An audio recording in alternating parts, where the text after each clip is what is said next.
Hello નમસ્કાર વિદ્યાર્થી મિત્રો, વેદ ડિજિટલ એજ્યુકેશનમાં આપનું હાર્દિક સ્વાગત છે।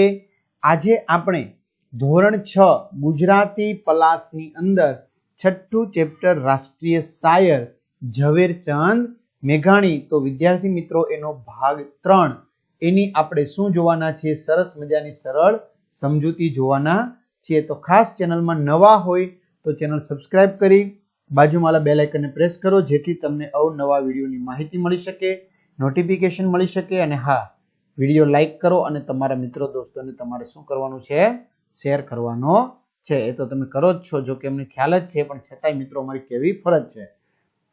તો ચાલો ભાગ 2 સુધીનો આપણે અભ્યાસ કર્યો કે જેમાં એમણે જે ઢેલી બહેન હતા એમની પાસેથી સરસ મજાના જે ગીતો છે, બરાબર, એ ગીતોનો ખજાનો એમણે મેળવ્યો અને મધરાત સુધી, પોણી રાત સુધી એ ગીતો એમણે લખ્યા।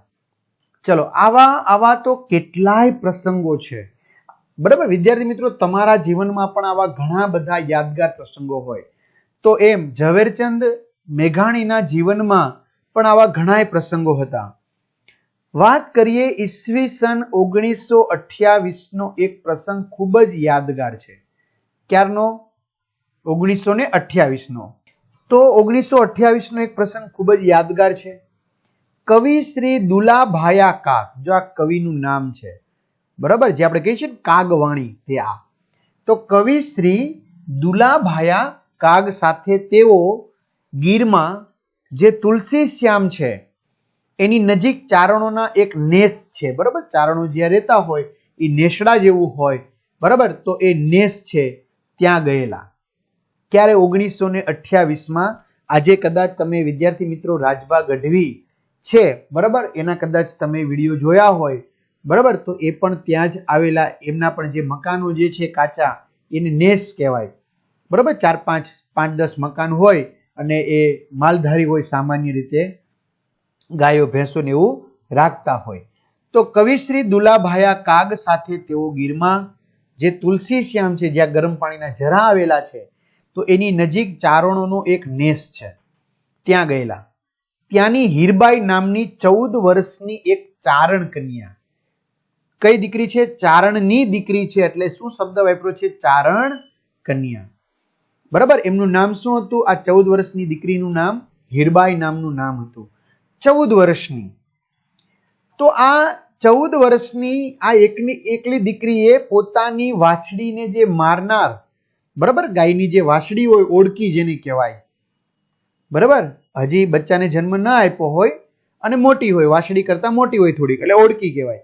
તો એ વાછડીને મારનાર જે વિકરાળ સિંહ હતો, કે સિંહે આ વાછડીનું મારણ કર્યું હતું, એને મારી નાખી હતી, પરંતુ આ સિંહને વાછડીનું માંસ ચાખવા ન દેતા લાકડી વતી, એટલે કે લાકડી વડે હાંકી મૂક્યો હતો। એ પ્રસંગ વિશે કાગ બાપુના જ શબ્દો, કાગ બાપુએ આ શબ્દો કીધા છે, બરોબર, કે એમાં ઝવેરચંદ મેઘાણીએ એનું કઈ રીતે વર્ણન કર્યું છે। વિદ્યાર્થી મિત્રો, આ બહુ સામાન્ય ઘટના ન ગણાય। ઘણાના મનમાં એમ થતું હોય કે હું લાકડી લઈને દોડત તો સિંહ જતો રહેત, એ તમારી વાત ખોટી પડે, કારણ કે સિંહનો એક નિયમ છે કે કોઈ પણનું મારણ કરે એટલે જો તમે વચ્ચે આડે પડ્યા તો તમારા રામ રામ સમજવા, તમે પણ ભગવાનને ભાળી જાઓ, આ પાક્કું છે, બરાબર। એની બદલે આ 14 વર્ષની જે હીરબાઈ નામની જે દીકરી છે, બરાબર, કન્યા છે, એમણે આ સિંહને માંસ ચાખવા ન દીધું, બરાબર, અને સિંહને હાંકી કાઢ્યો। એ બહુ મોટી ગૌરવની વાત કહેવાય। એટલા માટે વિદ્યાર્થી મિત્રો આ પ્રસંગને અહીં આલેખવો પડે। બાકી કોઈ એમ કહેતું હોય કે હું સિંહને ભગાડી દઉં, એ વાત અલગ છે, સામાન્ય વાત નથી થતી, પણ એકવાર મારણ થઈ ગયું અને પછી સિંહને ભગાડવો એ બહુ મોટી વાત છે। તો ચલો, કાગ બાપુએ આ વાત એના શબ્દોમાં જે કહી છે એ લખીએ। એટલે જ આ પાઠનું આપણે કોઈ કવિ નહોતા, કદાચ તમને મેં સમજાવ્યું હતું ત્યારે સંકલિત કીધું હતું। શું કીધું હતું? સંકલિત। તો તુલસી શ્યામથી 2 ગાવ અમે ખજૂરીને નેસડે હતા। હવે 2 ગાવ એટલે વિદ્યાર્થી મિત્રો 2 ગામ વચ્ચેનું અંતર આપણે કહી શકાય, બરાબર। તો પહેલાના સમયમાં જે અંતર હતું તો ગાવ કે માઇલ એને આધારે ગણવામાં આવતું। તો 1 ગાવ એટલે 2.5 કિલોમીટર જેવું થાય। બરાબર, તો 2 ગાંવ એટલે 5 કિલોમીટર દૂર ખજૂરી ને નેસડે હતા, એટલે કે એના નેહડામાં હતા. ત્યાં રીડ થઈ. બરાબર, હવે રીડ એટલે શું? તો રીડ એટલે બૂમ પડી. શું પડી? બૂમ પડી. બરાબર, એટલે કે એને કહેવાય રીડ થઈ, શોર બકોર થયો, પોકાર થવા લાગ્યો. હાવજ ડણક્યો. હાવજ એટલે સિંહ. સિંહ છે એને ડણક આપી. બરાબર, ઘૂઘવાટા કર્યા એને, હાકોટા થવા માંડ્યા સિંહના. રોળકોળ થઈ હતી. એટલે રોળકોળ થવું એટલે વિદ્યાર્થી મિત્રો ઝાંખું ઝાંખું. રોળકોળ થઈ એટલે વિદ્યાર્થી મિત્રો સાંજની વેળા, સાંજનો સમય, એટલે કે દિવસ આથમી રહ્યો હતો ને સાંજ ઢળી રહી હતી. બરાબર, એટલે એવો સમય. બરાબર, એટલે એને રોળકોળ શબ્દ વપરાય. રોળકોળ વેળા થઈ હતી. ખાંડુ ધણ ઝૂંપડે આવતા હતા. હવે ખાંડુ અને ધણ કોને કહેવાય? તો મિત્રો ભેંસોનો જે સમૂહ હોય એને ખાંડુ કહેવાય. ભેંસોના ટોળાને શું કહેવાય? ખાંડુ. અને ગાયોના સમૂહને શું કહેવાય? ધણ કહેવાય. એટલે ભેંસનું ટોળું અને ગાયોનું ટોળું એ ઝૂંપડે આવતા હતા, એટલે કે એમના નેસડે આવતા હતા. બરાબર, સાંજ થવા લાગે એટલે સ્વાભાવિક છે જે સીમમાં ચરવા માટે ગયા હોય તો પોતાના ઘરે આવતા હોય. તો તેમાંથી હીરબાઈ કરી એક ચારણબાઈની હોડકીને હાવજે પાદરમાં જ પાડી. શું કે છે? તેમાંથી જે હીરબાઈ કરીને એક ચારણબાઈ હતી, તો એની જે હોડકી હતી, હવે હોડકી એટલે વિદ્યાર્થી મિત્રો મેં કીધું એમ શું કહી શકાય? વાછરડી. એને હાવજે, હાવજે એટલે સિંહે પાદરમાં જ પાડી, એટલે કે સિંહે એની પાદરમાં જ એને મારણ કર્યું. અમે બધા દોડ્યા. શું કે છે? અમે બધા દોડ્યા. 20 જણ હતા, થોડાક નહોતા, 20 જણા હતા. જ્યાં ધાર માથે ચડ્યા ત્યાં તો હીરબાઈ ક્યારની ત્યાં પહોંચી ગઈ હતી. જો અમે બધા આ સિંહને પાછો વાળવા માટે દોડ્યા. બરાબર, 20 જણા હતા, એટલે બહુ મોટો સમૂહ હતો, જેથી અમને એકબીજાનો ડર નહોતો લાગતો સિંહનો. જેથી અમે જ્યાં ધાર ઉપર પહોંચ્યા, ઉપર આમ જે ધાર હોય ત્યાં સિંહ ચડી ગયો, તો ધાર પાસે પહોંચવા ગયા ત્યાં તો હીરબાઈ ક્યારની ત્યાં પહોંચી ગઈ હતી. અમારી પહેલાની હીરબાઈ ત્યાં પહોંચી ગઈ હતી. મરેલી હોડકી પર એ ચારણ કન્યા ચડીને હાવજ સામે સોટો વીંજતી હતી. હવે વિદ્યાર્થી મિત્રો અહીંયા એનો અર્થ એવો નથી કે મરેલી હોડકી પર એ ચારણ કન્યા ચડી. એટલે અહીંયા કહેવાનો અર્થ એ છે કે આ જે મરેલી હોડકી હતી એની વહારે ચડેલી, એની મદદે આવેલી. બરાબર, એમની માથે નથી ચડી, પણ એમની વહારે આવેલી, એમની મદદે આવેલી જે આ ચારણ કન્યા હતી, એ આ સિંહ સામે પોતાની પાસે જે ડાંગ હતી, સોટો હતો, એ વીંજતી વીંજતી હવામાં ફેરવતી ફેરવતી ત્યાં પાછળ દોડતી હતી. હાવજ 2 પગે સામો થઈ હોંકારો કરતો હતો. જો સાવજ છે એ શું કરતો હતો? તો સામે 2 પગે થઈ ગયો હતો. બરાબર, અને એ પણ હોંકારા કરતો હતો. કોણ હોંકારો કરતો હતો? તો કે આ જે સાવજ છે, સિંહ છે, બરાબર, એ હોય એવો સ્વીકારનો ઉદ્ગાર કરતો હતો એવું લાગતું હતું. બાઈ હાવજના ફીણથી નાહી રહી.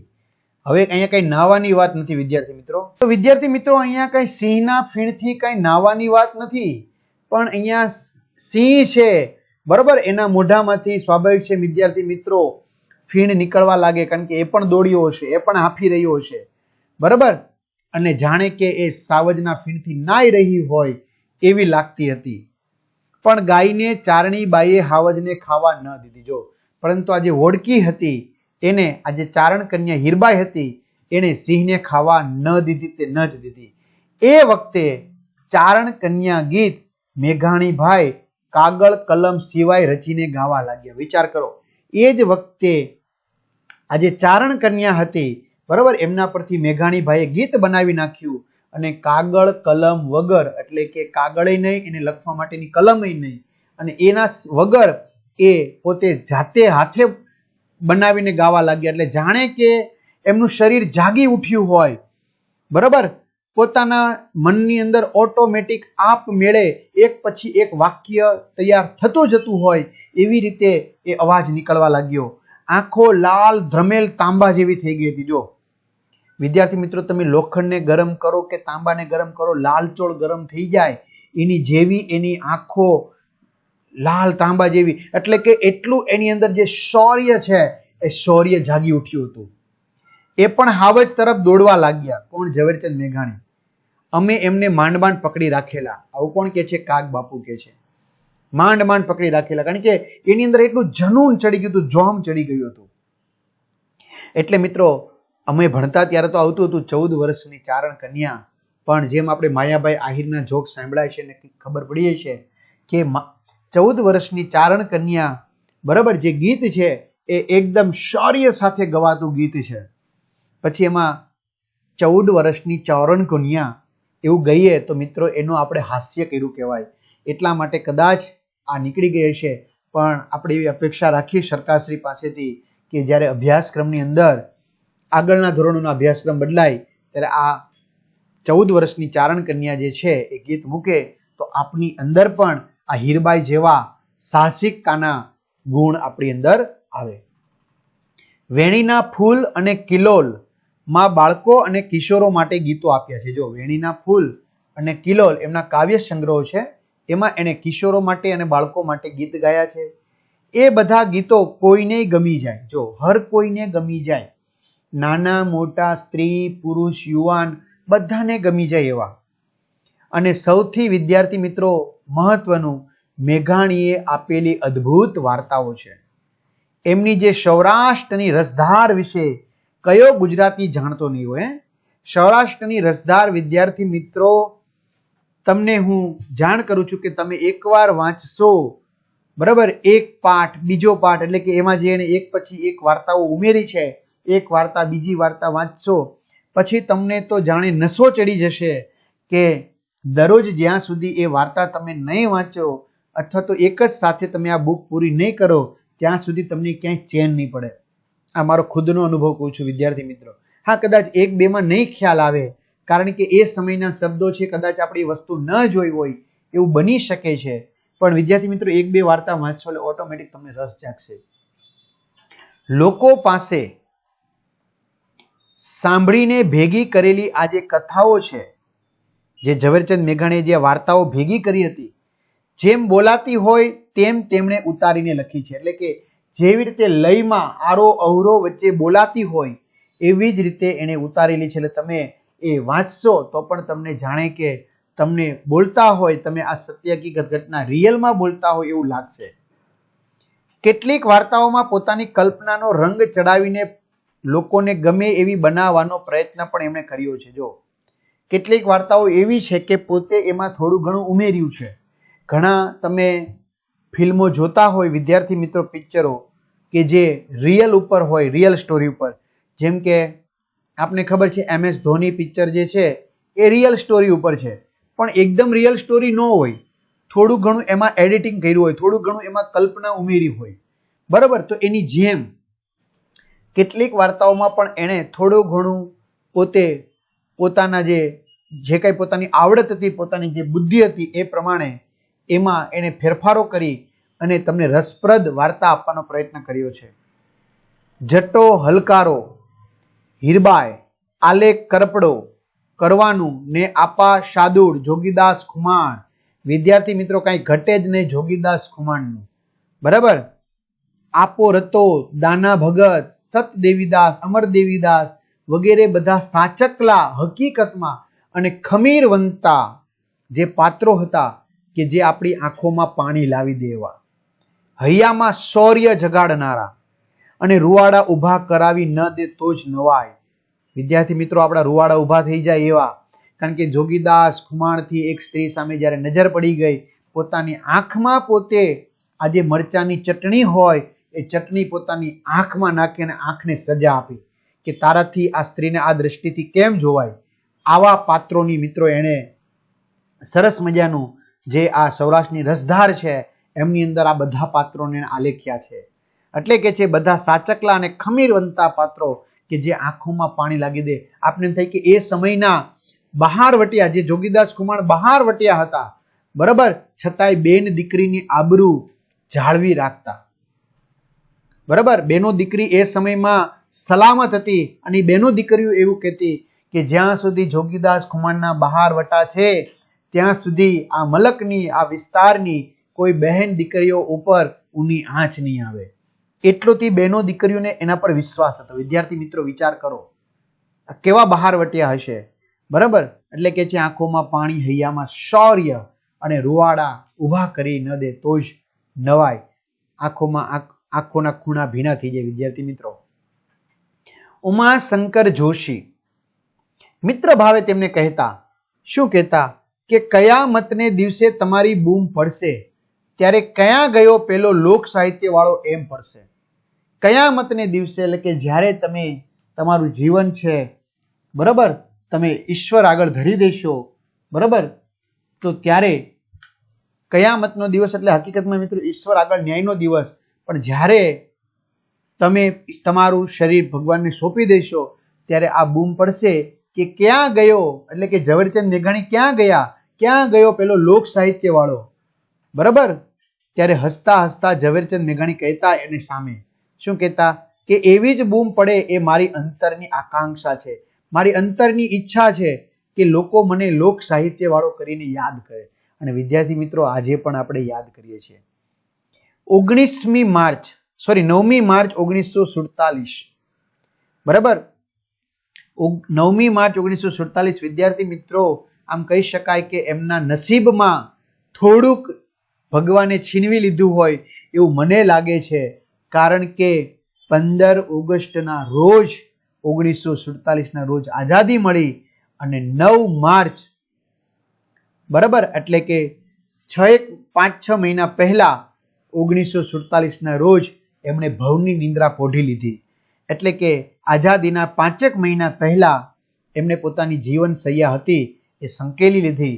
બરાબર, એટલે 1947માં મેઘાણીએ ઘોડી ઘોડીને ભરેલા જે કસુંબલ રંગી જે લોક સાહિત્ય છે એના પ્યાલા લોકો હોંશે હોંશે પીતા જ રહેશે અને પોતે અનંતની વાત પકડી લીધી.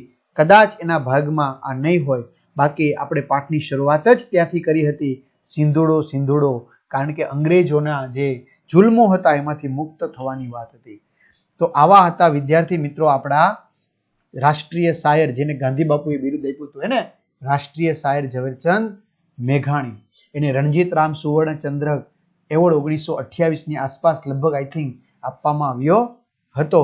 અને એને ગાંધી બાપુને ગોળમેજી પરિષદમાં જતા હતા ત્યારે કીધું હતું કે અંજલિ પીનારા નવ ઢોળજો બાપુ, બરાબર, છેલ્લો કટોરો ઝેરનો આ પી જજો બાપુ. બરાબર, એટલે ગાંધી બાપુ એને રાષ્ટ્રીય શાયરનું બિરુદ આપેલું હતું. તો વિદ્યાર્થી મિત્રો આ દરમિયાન જો કોઈ મારી ક્ષતિ થઈ હોય બોલું ચાલમાં તો ક્ષમા ચાહીએ છીએ. તો આવી જ રીતે આપણે નવા બીજા પાઠની માહિતી મેળવીશું, સ્વાધ્યાયની માહિતી મેળવીશું. તમારા મિત્રો દોસ્તોને ચોક્કસથી જાણ કરો, ચેનલમાં નવી ચેનલ સબસ્ક્રાઇબ કરો તો અમે તમને આવું વધુ ને વધુ હોંશ સાથે પીરસી શકીએ. બરાબર, તો અસ્તુ, જય હિન્દ, જય ભારત.